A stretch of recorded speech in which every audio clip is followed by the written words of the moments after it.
चलिए तो आगे खबर 1 मिनट की तरफ गौर करते हैं और आपको 60 सेकंड में खबरों का विश्लेषण दिखाते हैं।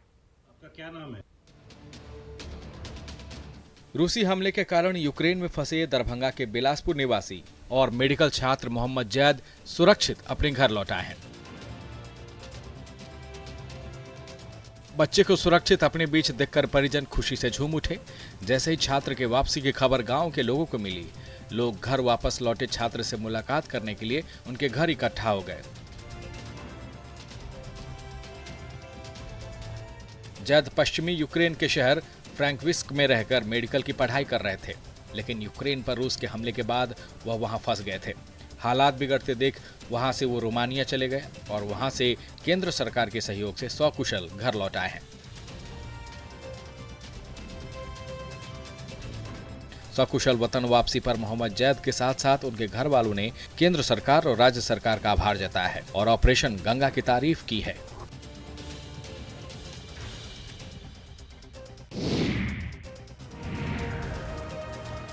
अपने पालतू कुत्ते मालिबू के साथ भारतीय छात्र ऋषभ कौशिक यूक्रेन से भारत पहुंच ही गया है।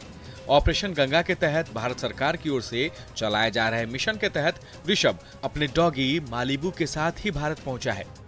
एक वक्त ऐसा भी आया था कि खार्किव में national university of radio electronics में सॉफ्टवेयर इंजीनियरिंग में 3rd ईयर के स्टूडेंट ऋषभ ने अपने कुत्ते के बिना यूक्रेन से लौटने से साफ इनकार कर दिया था। कुत्ते के साथ आने के लिए अप्रूवल नहीं मिलने की वजह से वो भारत नहीं लौटना चाहता था। अपने प्यारे से डॉगी मालिबू से बेइंतहा प्यार करने वाले ऋषभ का कहना था कि अगर अकेले वो भारत लौट आया तो मालिबू की देखभाल कौन करेगा। आखिरकार उसे अपने कुत्ते के साथ ही भारत लौटने का अप्रूवल मिला। कुत्ते को साथ लेकर वो फ्लाइट में बैठा, जहां केंद्रीय राज्य मंत्री अजय भट्ट भी ऋषभ के प्यारे डॉगी मालिबू को पुचकारते हुए नजर आए।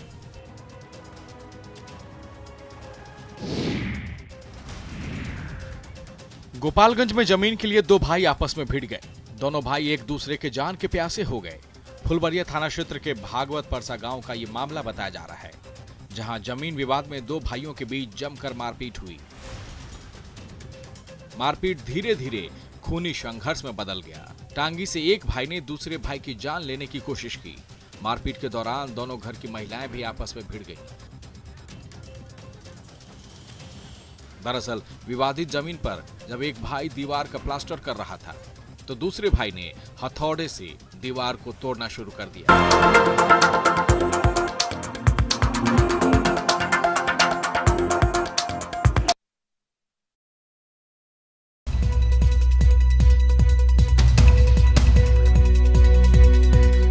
चलिए तो आगे खबर 1 मिनट की तरफ गौर करते हैं और आपको 60 सेकंड में खबरों का विश्लेषण दिखाते हैं।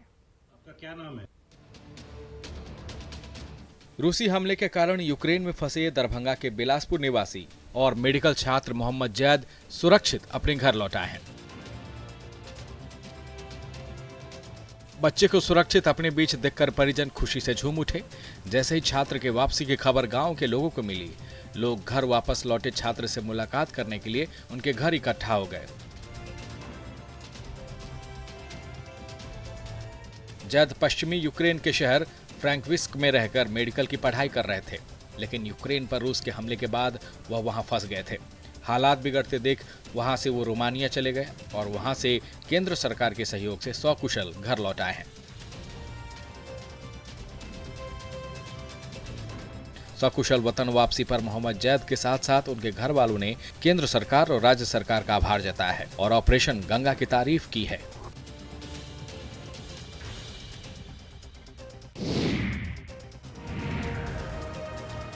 अपने पालतू कुत्ते मालिबू के साथ भारतीय छात्र ऋषभ कौशिक यूक्रेन से भारत पहुंच ही गया है। ऑपरेशन गंगा के तहत भारत सरकार की ओर से चलाए जा रहे मिशन के तहत ऋषभ अपने डॉगी मालिबू के साथ ही भारत पहुंचा है। एक वक्त ऐसा भी आया था कि खार्किव में national university of radio electronics में सॉफ्टवेयर इंजीनियरिंग में 3rd ईयर के स्टूडेंट ऋषभ ने अपने कुत्ते के बिना यूक्रेन से लौटने से साफ इनकार कर दिया था। कुत्ते के साथ आने के लिए अप्रूवल नहीं मिलने की वजह से वो भारत नहीं लौटना चाहता था। अपने प्यारे से डॉगी मालिबू से बेइंतहा प्यार करने वाले ऋषभ का कहना था कि अगर अकेले वो भारत लौट आया तो मालिबू की देखभाल कौन करेगा। आखिरकार उसे अपने कुत्ते के साथ ही भारत लौटने का अप्रूवल मिला। कुत्ते को साथ लेकर वो फ्लाइट में बैठा, जहां केंद्रीय राज्य मंत्री अजय भट्ट भी ऋषभ के प्यारे डॉगी मालिबू को पुचकारते हुए नजर आए।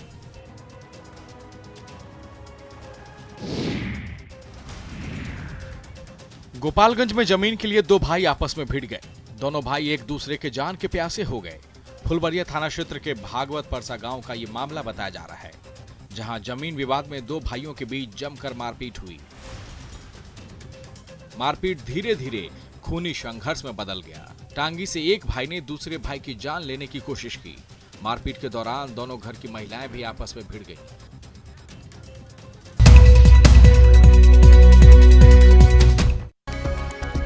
हेडलाइंस प्रेजेंटेड बाय स्ट्रॉन्ग मतलब माइथल निर्माण का मानदंड। बिहार विधानमंडल परिसर में बने स्वागत कक्ष का सीएम नीतीश कुमार ने किया उद्घाटन। बाहर से आने वाले लोगों को मिलेगी हर सुविधा।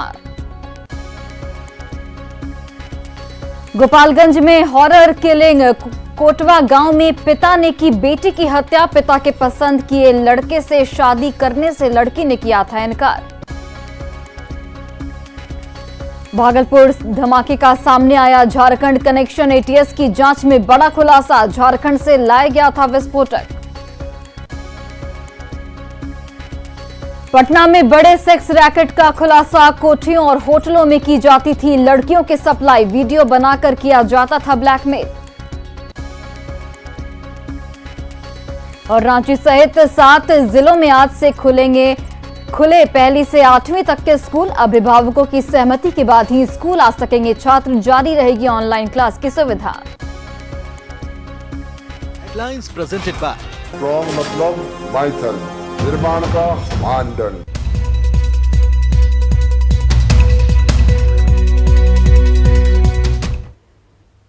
नमस्कार, खबर 1 मिनट देख रहे हैं आप और मैं हूं आपके साथ सोनाली सिंह। तो चलिए 1 मिनट में देखते हैं बिहार झारखंड की तमाम बड़ी खबरें।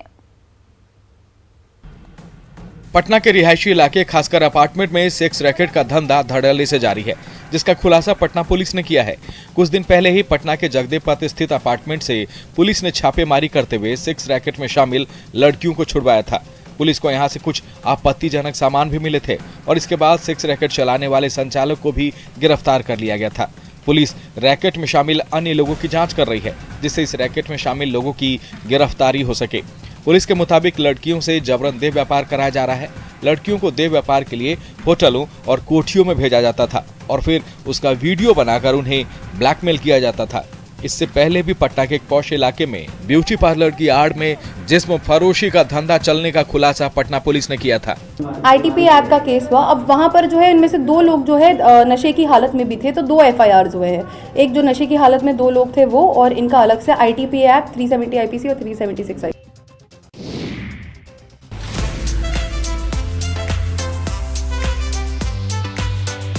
मुंगेर के टेटिया बम्बर थाना क्षेत्र में महाशिवरात्रि के मौके पर हुए देवघरा मेला कार्यक्रम पर विवाद हो गया है। महाशिवरात्रि के मौके पर सांस्कृतिक कार्यक्रम के नाम पर देवघरा मेले में अश्लील डांस करवाया गया। कार्यक्रम में महिला डांसर्स जमकर ठुमके लगाते दिखी और लोग उनके डांस का लुत्फ उठाते नजर आए। देवघरा के ऐतिहासिक मेला में महिला डांसर्स के डांस ने प्रशासनिक व्यवस्था पर कई सवाल खड़े कर दिए हैं। हद तो तब हो गई जब 4 दिवसीय देवघरा मेले के समापन पर रात भर फूहड़ डांस चलता रहा। लोग शराब के नशे में धुत होकर महिला डांसर्स के साथ झूमते रहे, लेकिन अश्लील ठुमकों से पुलिस प्रशासन बेखबर रहा। लेकिन इसी भीड़ से किसी ने अश्लील डांस का वीडियो बना लिया, जो अब सोशल मीडिया पर वायरल है। पुलिस अब वायरल वीडियो के आधार पर कार्रवाई करने की तैयारी कर रही है, लेकिन आस्था के नाम पर अश्लीलता से कई सवाल खड़े हो रहे हैं।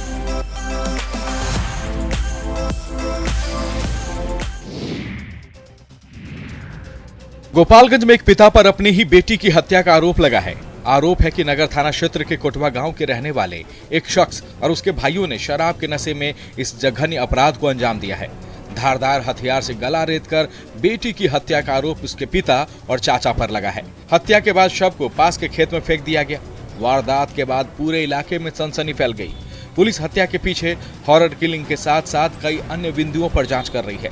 मृतक युवती की मां ने ही अपने पति पर बेटी की हत्या का आरोप लगाया है। मामला प्रेम प्रसंग से भी जुड़ा हुआ है। मृतक की मां का कहना है कि उसकी बेटी किसी और से प्रेम करती थी, लेकिन पिता कहीं और शादी करवाना चाहते थे।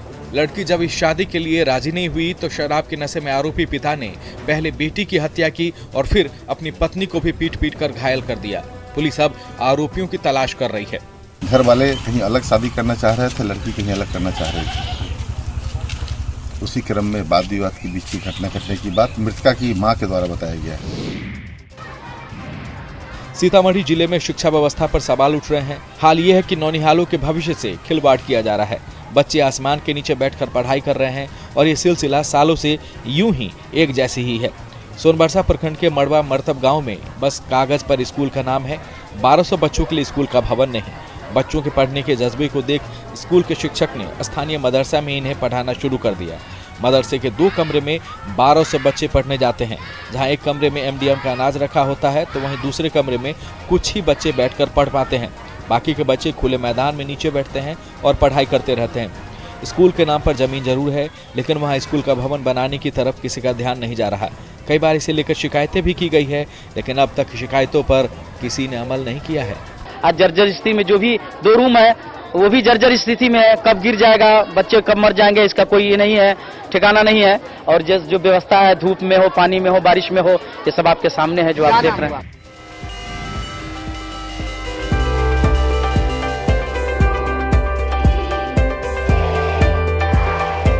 कोरोना संक्रमण की वजह से राजधानी रांची में पिछले 2 साल से बंद स्कूल अब खुल गए हैं। इसे लेकर बच्चों और अभिभावकों के चेहरे पर खुशी दिखी। स्कूल में बच्चे पढ़ने पहुंचे, जिससे स्कूलों में पहले की तरह रौनक लौट आई है।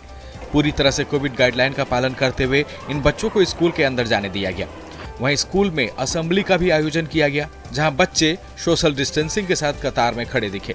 बच्चों को स्कूल छोड़ने आए अभिभावकों का कहना है कि ऑनलाइन क्लास में बच्चे ज्यादा पढ़ाई नहीं कर पा रहे थे। वहीं उनकी शरारतें भी बढ़ गई थी। वहीं स्कूल पहुंचे बच्चे खुद को अपने दोस्तों के बीच पाकर उत्साहित दिखे। हालांकि फिर से स्कूल खुलने के बाद शिक्षकों ने बच्चों की पढ़ाई को सुचारू बनाना बड़ी चुनौती बताया। 23 महीने के बाद स्कूल खुलने से रांची के स्कूलों में फिर रौनक लौट आई है। राज्य के 17 जिलों में 1 फरवरी से ही सभी स्कूल खुल चुके हैं।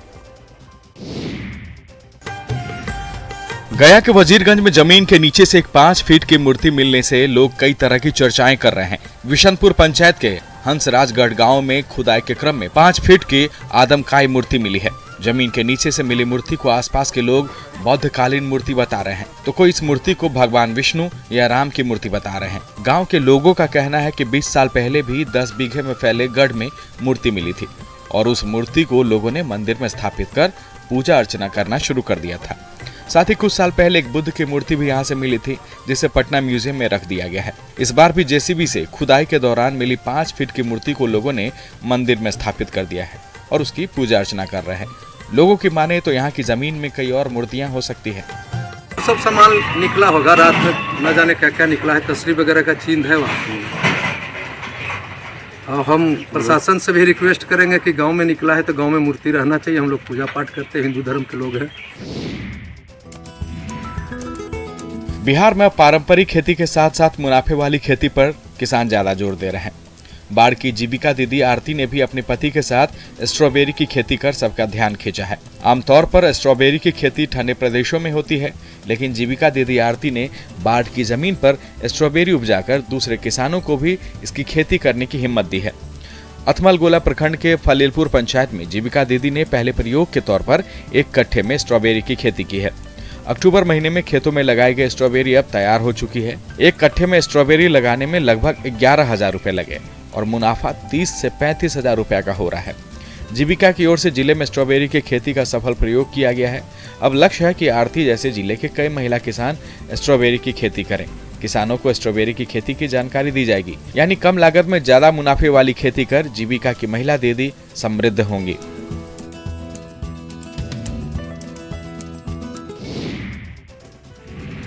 हजारीबाग के बड़का गांव में इन दिनों गुड़ की सौंधी महक से पूरा माहौल खुशनुमा है। बड़का गांव के कुलसार गुड़ अपनी अद्भुत मिठास के लिए जाना जाता है। किसान अपनी मेहनत से यहाँ गन्ने से गुड़ तैयार करते हैं, लेकिन सरकारी लाभ नहीं मिलने की वजह से गुड़ बनाने वाले किसान परेशान हैं। किसी तरह की सब्सिडी नहीं मिलने से किसानों में निराशा तो है ही, लेकिन वे अपनी मेहनत से गन्ने की खेती करने में जुटे हुए हैं। गुड़ व्यवसाय से जुड़े लोगों का कहना है कि गुड़ के व्यवसाय और ईख की खेती को लेकर सरकार की ओर से संरक्षित रखने की कोशिश नहीं की जा रही है और इस वजह से यहाँ के किसान अब ईख की खेती बहुत कम मात्रा में कर रहे हैं। किसानों का कहना है कि ईख की खेती में पूरे साल लग जाते हैं और आमदनी भी कम होता है। दूसरी फसल लगाने से साल भर में 3 फसल उगाकर ज्यादा लाभ कमाया जा सकता है। हालात ये है कि सरकारी उदासीनता की वजह से ईख की खेती और गुड़ बढ़ाने के काम से किसान मुंह मोड़ रहे हैं। बोरिंग नहीं है, तालाब नहीं है, मैंने हम लोग का हरली गांव में कोई पानी की सिंचाई नहीं है। बहुत परेशानी से पैदा करते हैं हम लोग। नालंदा के दीपनगर में जहां पारंपरिक खेती से किसानों का जुड़ाव है, वहीं मेघी नगमा गांव में एक युवा किसान ने मुनाफे वाली पपीते की खेती की है। यहाँ के किसान आमतौर पर पपीते की खेती नहीं करते, लेकिन युवा किसान आलोक रंजन ने एक अलग तरह की खेती के लिए थोड़ा रिस्क लिया और वे इसमें सफल भी रहे। आलोक रंजन करीब 2 बीघा खेत में पपीते की खेती कर रहे हैं। प्रगतिशील किसान आलोक रंजन ने पपीते की खेती को चुनौती के रूप में लिया और अपने खेत में पपीता की सफल खेती करके लाखों रुपए का मुनाफा हासिल किया है। आलोक कहते हैं कि पपीते की खेती से एक बार लगाने के बाद साल भर तक ये फल देता है। अन्य फसलों की अपेक्षा पपीते की खेती में कम खर्च, कम मेहनत और तिगुनी आमदनी हो रही है। वे कहते हैं कि पपीते की खेती में लागत हजारों में है और मुनाफा लाखों में हो जाता है। आलोक चाहते हैं कि जिले के अन्य किसान ऐसी खेती से जुड़कर समृद्ध बने। एक प्लांट में 1 मन फल फलता है, मतलब 40 kg, लेकिन हमको लगता है कि एक पेड़ में मतलब पर प्लांट 100 kg तो जाता ही जाता है। मुजफ्फरपुर में दुकान में लगी आग के कारण 50 लाख रुपए की संपत्ति जलकर राख हो गई। घटना अहियापुर थाना क्षेत्र के चंदन बखरी गांव की बताई जा रही है, जहां कबाड़ की दुकान में अचानक आग लग गई। देखते ही देखते आग विकराल हो गई और पूरी दुकान को अपनी जद में ले लिया, जिसके कारण वहां मौजूद लोगों में दहशत फैल गई। आग के कारण दुकान में रखा जनरेटर और अन्य मशीन जलकर राख हो गए। स्थानीय लोगों के मुताबिक आग कबाड़ की दुकान में लगी। जब तक लोग कुछ समझ पाते, आग ने विकराल रूप धारण कर लिया। आग को बेकाबू होता देख स्थानीय लोगों ने इसकी सूचना फायर ब्रिगेड को दी। सूचना के बाद मौके पर पहुंची दमकल की 8 गाड़ियों ने 7 घंटे की कड़ी मशक्कत के बाद आग पर काबू पाया। जब तक आग बुझी तब तक दुकानों में रखा सारा सामान जलकर राख हो चुका था। घटना के कारणों का पता नहीं चल पाया है। स्थानीय पुलिस घटना के कारणों की जाँच में जुट गई है।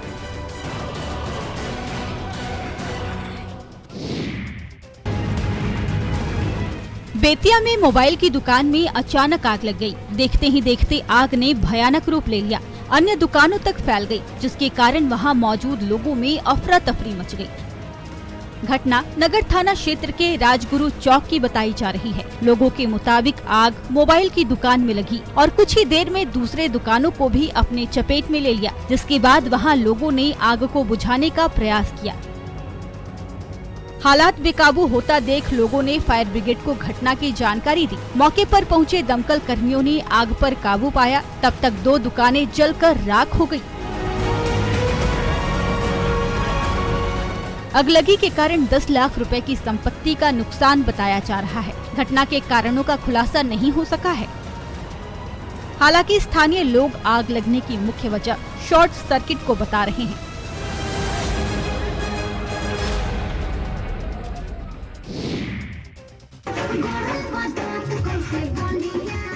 गया शहर के छोटकी डेल्हा स्थित राम जानकी मठ के सचिव का डांस करते वीडियो सोशल मीडिया में वायरल हो रहा है।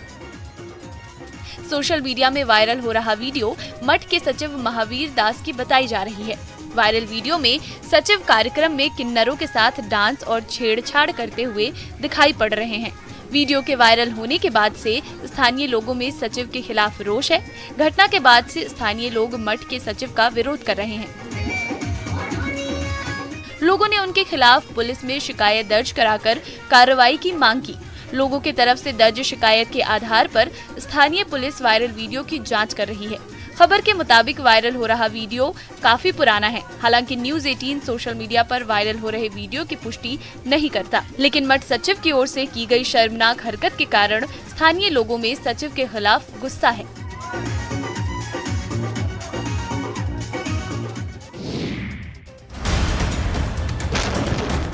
भागलपुर के काजबली चक इलाके में हुए विस्फोट की एटीएस ने जांच शुरू कर दी है। एटीएस की टीम ने घटनास्थल से बरामद सबूतों को जांच के लिए भेज दिया है। एटीएस और जिला पुलिस की टीम की ओर से की गई छापेमारी में घटनास्थल के पास से भारी मात्रा में विस्फोटक पदार्थ, बारूद, चूना, कील सहित बम बनाने में उपयोग होने वाली पतली रस्सी और प्रेशर कुकर भी बरामद किया गया है।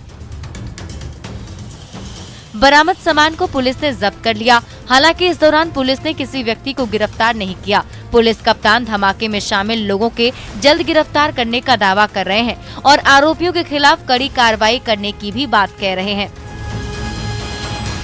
विस्फोट की घटना के बाद से इलाके के लोगों में दहशत का माहौल है। स्थानीय लोग अपनी सुरक्षा को लेकर चिंतित हैं। हालांकि शहर में निकट भविष्य में इस तरह की घटना दोबारा न हो, इसके लिए पुलिस सतर्क हो गई है।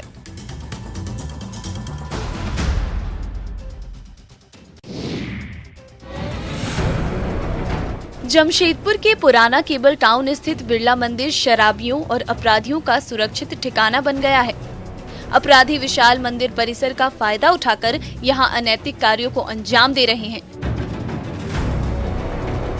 एसपी और एसएसपी के नेतृत्व में पुलिस ने अभियान चलाकर मंदिर परिसर में नशा कर रहे कई युवकों को धर दबोचा। मंदिर में अपराधियों के जमावड़े के कारण श्रद्धालु इस मंदिर में पूजा पाठ करने नहीं आ रहे हैं। शहर के बड़े मंदिरों में शामिल यह मंदिर अब खंडहर में बदलने लगा है। मंदिर परिसर में शराबियों और असामाजिक तत्वों के जमावड़े के कारण स्थानीय लोगों को परेशानियों का सामना करना पड़ रहा है और लोग दहशत के माहौल में जीने को मजबूर हैं। स्थानीय लोगों के मुताबिक पुलिस शिकायत के बाद भी मंदिर में जमा शराबियों और अपराधियों के खिलाफ कार्रवाई नहीं करती।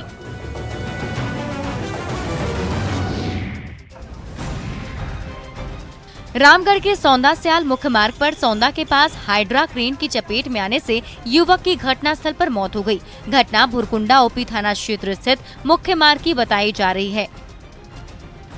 मृतक की पहचान जानकी यादव के तौर पर हुई। हादसे में युवक की मौत से गुस्साए लोग घटनास्थल पर जमा हो गए और भुरकुंडा स्याल मुख्य मार्ग को जाम कर दिया, जिसके कारण सड़क पर वाहनों की आवाजाही ठप हो गई।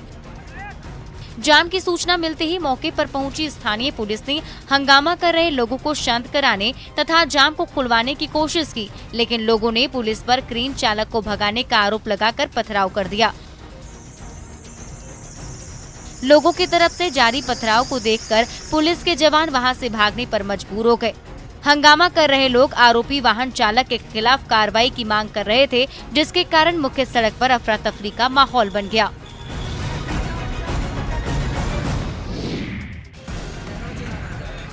गोपालगंज के शिव मंदिर में नंदी को दूध पिलाने का मामला एक बार फिर से सुर्खियों में है।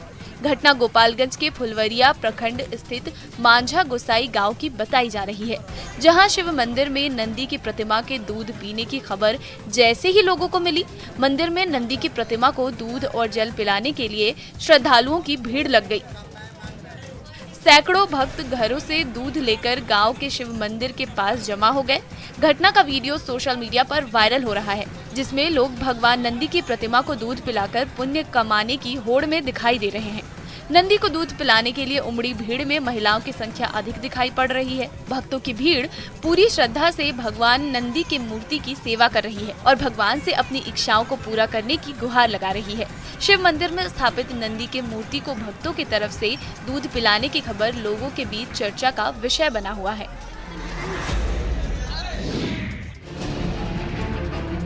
जहानाबाद में विकास की रोशनी शहर से लेकर गांव तक फैली है, लेकिन शहर के मुख्य सब्जी मंडी का संचालन आज भी जुगाड़ तकनीक से ही हो रहा है।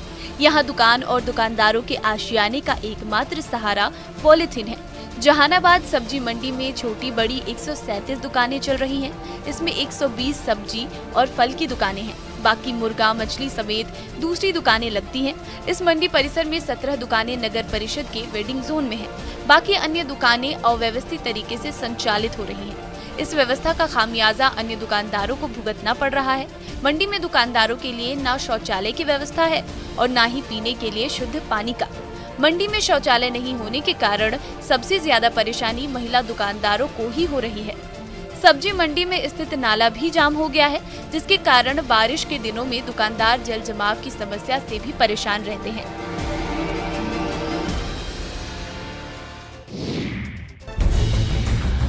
खेतों में दर्जनों की संख्या में दौड़ते नीलगायों की ये तस्वीर बेगूसराय जिले की है। जिले के विभिन्न इलाकों में नीलगायों के कारण खेत में खड़ी फसल बर्बाद हो रही है, जिसके कारण किसानों को आर्थिक नुकसान उठाना पड़ रहा है। जंगल से भटककर नीलगाय खेतों तक पहुंच जा रही हैं और खेतों में खड़े गेहूं, सरसों और अन्य रबी की फसलों को बर्बाद कर रही हैं, जिसके कारण इलाके के किसान परेशान हैं। किसान इस समस्या से निजात पाने के लिए प्रशासनिक अधिकारियों से गुहार लगा रहे हैं, लेकिन प्रशासन किसानों के इस समस्या की तरफ ध्यान नहीं दे रहा। किसान नीलगायों से होने वाले नुकसान से बचने के लिए खुद से भी प्रयास कर रहे हैं और खेत में मिट्टी के बर्तन और पुतले को लगा रहे हैं, लेकिन इसका नीलगायों पर कोई असर होता दिखाई नहीं पड़ रहा है। पहले तो बेमौसम बारिश और खाद की समस्या के कारण किसान परेशान थे ही, दूसरी तरफ नीलगायों के आतंक ने उनकी उम्मीदों पर पानी फेर दिया है।